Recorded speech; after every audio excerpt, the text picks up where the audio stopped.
Did you know that the eyes of Nile crocodiles shine like flashlights on a full moon night because of a reflective layer behind their retina? Or that the temperature in the nest of crocodile eggs determines whether females or males hatch? Yes. And how is it possible that a person can hold a Nile crocodile's jaws shut with their bare hands? I am the safari guide, and my name is Frank. And in my first podcast episode, I will take you into the fascinating world of the Nile crocodile. This animal actually has a somewhat misleading name. It doesn't just live along the Nile, but is widespread throughout large parts of Africa. It's called that because the first naturalists knew it from the Nile. And for the sake of simplicity, in this episode I will refer to it simply as the crocodile, but I always mean the Nile crocodile. And perhaps you have already observed on a safari how zebras or antelopes approach a watering hole. They approach the river very cautiously, and especially right at the water's edge, they react to every sound and every movement. The animals know instinctively from behind a lion or a leopard could attack at any moment. But the real danger lurks in the water. Silently, the crocodiles wait there beneath the surface. You often see only the eyes, the nostrils, and the ears above the water's surface. And suddenly, in the next moment, they shoot out of the water and snatch their prey. And crocodiles have incredibly strong muscles to close their jaws. When they bite down, the teeth of the upper and lower jaws interlock. It's like a vice. And with this grip, they pull their prey into the water and drown it. And this grip also allows them to perform their infamous death roll, one of the most spectacular hunting techniques in the animal kingdom. When a crocodile grabs its prey, it spins its entire body lightning fast around its own axis, again and again with incredible force. In the process, they tear off limbs and entire chunks of flesh from the animal. The jaws are strong enough to crush bones effortlessly. But what's interesting is that the muscles for opening the jaws are extremely weak. So weak, in fact, that a person can hold a crocodile's mouth shut with their bare hands. What do crocodiles eat? They eat almost anything that moves. Baby crocodiles feed on insects, spiders, frogs, and small fish. Adult crocodiles also eat larger prey such as birds, snakes, and even mammals, zebras for example. The main food of a crocodile is primarily fish, and their favorite fish is the catfish, also known as the whales. Now I'm going to tell you about an exciting scene. I observed it in the Limpopo River in the north of Kruger National Park in South Africa. A crocodile has a huge catfish in its mouth, and with violent jerking movements, the animal thrashes its head back and forth until the fish tears in two, and only then does it swallow the pieces one after the other. One might wonder why the animal eats in such a complicated way. The explanation is quite simple. Crocodiles cannot chew. Unlike us humans, crocodiles do not have molars. Their teeth are designed to grab and hold prey, but not to crush it. That means the prey, or a part of it, is swallowed whole without being chewed. And that's why a crocodile's esophagus is extremely elastic. Everything that gets between their jaws usually makes it all the way to the stomach, and a crocodile's stomach is truly very special. The gastric juices are so strong that they can easily dissolve fur, bones, and even hooves. Their pH value is among the lowest in the entire animal kingdom. And especially fascinating, crocodiles deliberately swallow stones. Sometimes they are as large as a golf ball.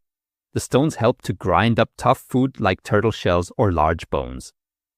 And even these stones eventually dissolve in the acidic gastric juices. By the way, crocodiles cannot eat underwater. Why is that? When we humans dip our heads underwater, we automatically close our mouths, and our lips prevent water from getting in. Crocodiles don't have lips. When they dive underwater, water immediately flows into their mouths and would actually continue into the windpipe. But that doesn't happen, because at the back of the mouth, there is a secondary palate flap. And this flap of skin closes off the throat. As a result, when diving, no water can get into the lungs or the stomach. And this closed throat is the reason why crocodiles can't eat underwater. But crocodiles are able to dive well and for a long time. Typical dives usually don't last longer than 20 minutes. In exceptional cases, they slow down their heartbeat so much that their heart beats only 3 times per minute. And that's how they manage to stay underwater for an hour, sometimes even longer. Useful for diving is a third eyelid, the nictitating membrane, which you can imagine as a built-in pair of swimming goggles. It is thin, transparent, and it protects the eyeball. Crocodiles can see clearly underwater because of it. And they are very good swimmers. The powerful tail propels the crocodile through the water with enormous force. In the water, crocodiles can reach speeds of up to 30 kilometers per hour. I think that's impressively fast. That's about 10 times as fast as the average person swims and more than 3 times as fast as elite swimmers can manage over short distances. If a person encounters a crocodile while swimming, the odds are not in their favor. Swimming away is basically impossible, and that raises the question, can a person even survive a crocodile attack? The answer is, it is almost impossible to free yourself from those jaws. But there are exceptions. Some people have actually managed to do it, and they did so by attacking the crocodile's most sensitive spots: the eyes, the nostrils, and the ears. If you are attacked by a crocodile and still have the strength and the opportunity, you can try to strike exactly at these spots with your fingers, fists, or an object. With a bit of luck, the crocodile might let go one more time.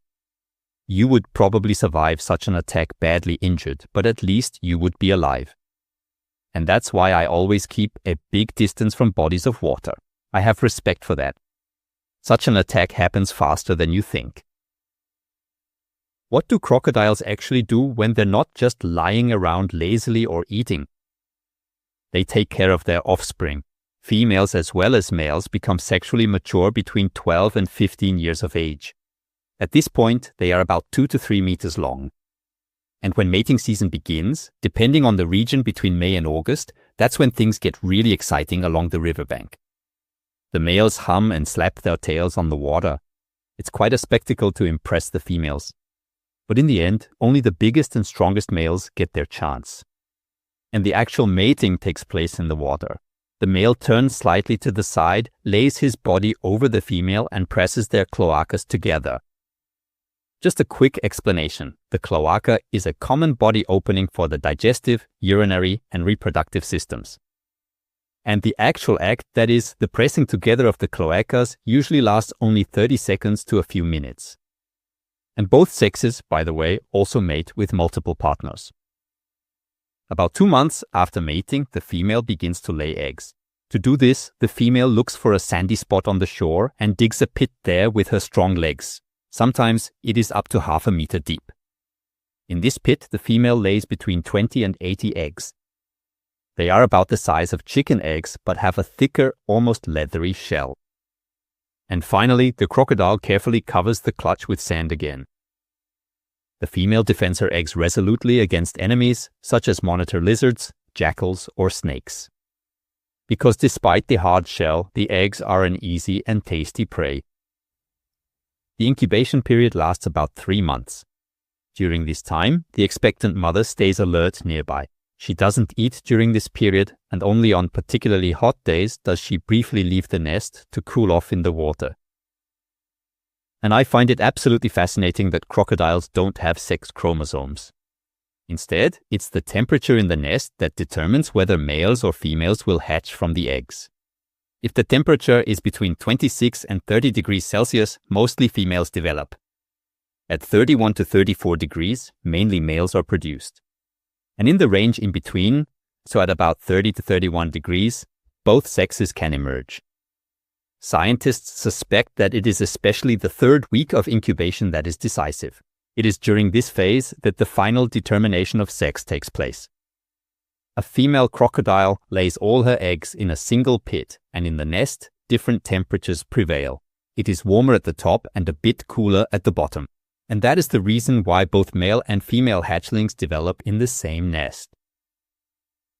When the young crocodiles are ready to hatch, they emit a shrill chirping sound. This is a sound that can be heard up to 20 meters away. And this is what it sounds like.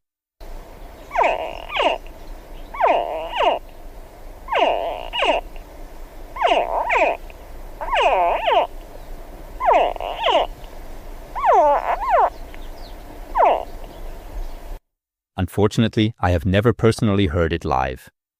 Now the mother knows the time has come and helps to dig out her children. The young break open their own shells from the inside. A tiny egg tooth is helpful for this. This is a hardened tip on the snout of the young crocodiles. And the egg tooth falls off again shortly after hatching. It is no longer needed. If hatching does not work on its own, the mother helps and carefully breaks open the shell from the outside. And then comes probably the most caring moment in the life of a predator. The mother very gently takes her newly hatched young into her mouth, sometimes 20 at once, and carries them to the water. You have to picture that. A crocodile that can crush bones with a single bite now carries its tiny babies in its mouth and brings them safely to the water. The young from the same clutch stay close together for the first 3 months. The crocodile mother takes care of the young and protects them as best she can from enemies. For a young crocodile, there are many dangers. Birds often snatch young animals from the air, or snakes lie in wait, hidden in the bushes, and are happy to grab a meal. So it's no wonder that out of 50 hatchlings, only one reaches adulthood. Crocodile babies are about 30 centimeters long. In the beginning, they grow very rapidly, up to 30 centimeters per year. Roughly speaking, a crocodile that is 1 meter long is about 3 to 5 years old. The older the animals get, the more slowly they grow. However, their growth never completely stops. That means a crocodile is never fully grown, and on average, these animals live 50 to 70 years, reach 5 to 6 meters in length, and can weigh up to a ton. It's actually not so easy to determine how old a crocodile really is. A common method is to count the annual rings in their bones, similar to how it's done with trees. Each ring represents a phase when growth slowed down, usually between the rainy and dry seasons. But that's not always easy. Many crocodiles live in tropical regions. There are hardly any long dry periods there, so their growth remains relatively constant, and as a result, clear rings don't always form. And of course, you can only count the rings in the bones of dead animals, but that's also the case with trees. Now I'll move on to their preferred habitat.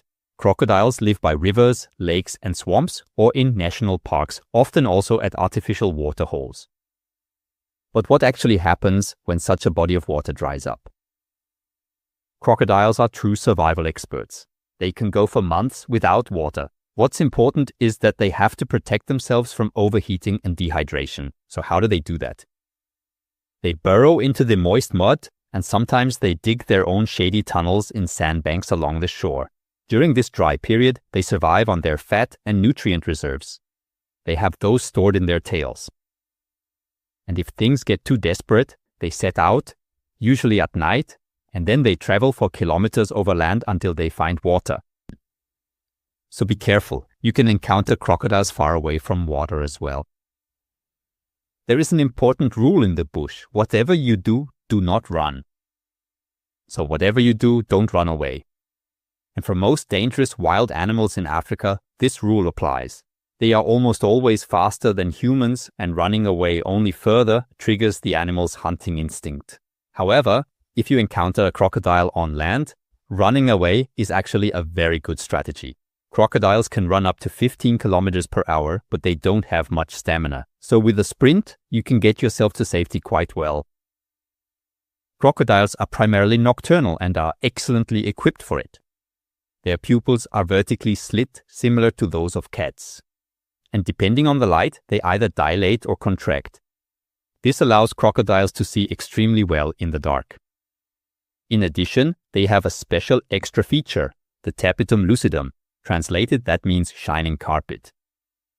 And the tapetum lucidum is a reflective layer in the eye, located behind the retina. You can imagine it like a mirror. In low light, the light beam first passes through the retina and then hits the tapetum lucidum. There, the light beam is reflected back and hits the sensory cells a second time. The result is significantly better vision in the dark. Humans do not have such a layer. Light that passes through the retina is simply absorbed by the dark tissue behind it. With crocodiles, on the other hand, this reflection leads to the typical eye shine at night.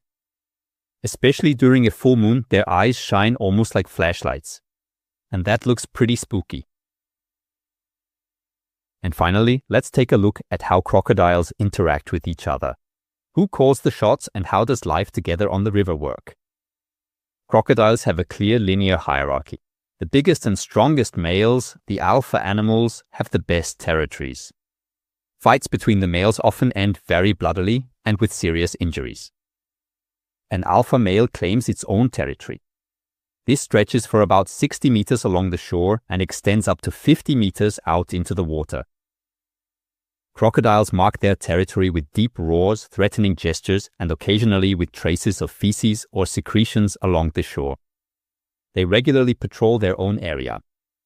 They immediately drive away any intruding males. Especially during the mating season, large males are extremely aggressive. Females, on the other hand, can enter and leave the territory at any time.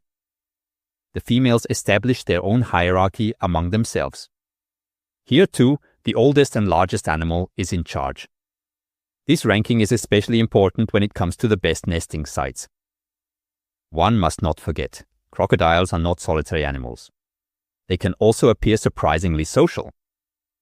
You often see them lying together in the sun. Sometimes it's 2 animals, sometimes 20 or 30 or even more. I once saw this myself in Murchison Falls National Park in Uganda. There, the White Nile plunges down a waterfall and many animals are swept away by the current. The waterfall becomes a death trap. And the crocodiles know this. They wait beneath the falls, side by side, as if at a feeding station. And they've learned every now and then fast food comes by here. And it's exactly these kinds of situations that show crocodiles are an integral part of Africa's river systems. Because what they eat or don't eat has direct consequences for the entire ecosystem. Because the crocodile plays a very important role in the ecological balance of aquatic environments. Its preferred food, as already mentioned, is the catfish. And this large predatory fish, in turn, loves to eat cichlids. And cichlids consume vast amounts of mosquito larvae. If there are no more crocodiles in the river, the catfish population increases too much, and as a result, the cichlids disappear. And that in turn leads to more mosquitoes and a higher risk of malaria. So crocodiles are not just dangerous predators, they keep the catfish population in balance and thus indirectly protect us humans as well. And that's it for today. That was my insight into what I believe is the fascinating world of the Nile crocodile. It is a master of survival, a silent hunter, a caring parent, and an important component in the delicate balance of Africa's river systems.